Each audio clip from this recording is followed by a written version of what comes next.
ఓ వేశ్య. సమాజంలోని కొంతమంది స్త్రీల వేశ్య జీవిత మనోవేదన, వారి ఆర్ద్రత భావన ఈ కవిత. ఓ వేశ్య, సమాజానికి నువ్వో రోత, సమాజానికి నువ్వో రోత. కాని ఎవరికి తెలుసు నీ కడుపు కేక, నీ ఆకలి బాధ, నీ బ్రతుకు ఆట.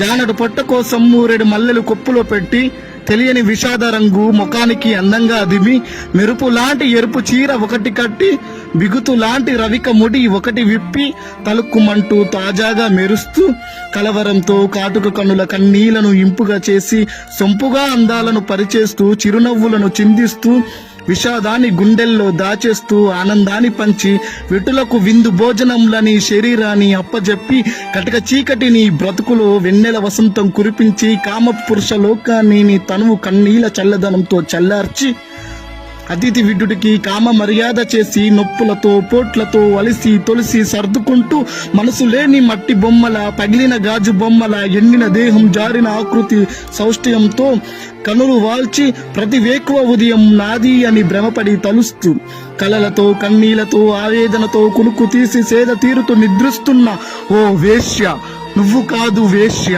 ఓ వేశ్య, నువ్వు కాదు వేశ్య. నిన్ను ఇలా వలచిన ఈ సమాజం ఓ వేశ్య. నిన్ను ఇలా వలచిన ఈ సమాజం ఓ వేశ్య. నువ్వు ఓ సమాజ సేవకురాలే. ఓ వేశ్య, నీకు వందనం. ఓ వేశ్య, నీకు వందనం.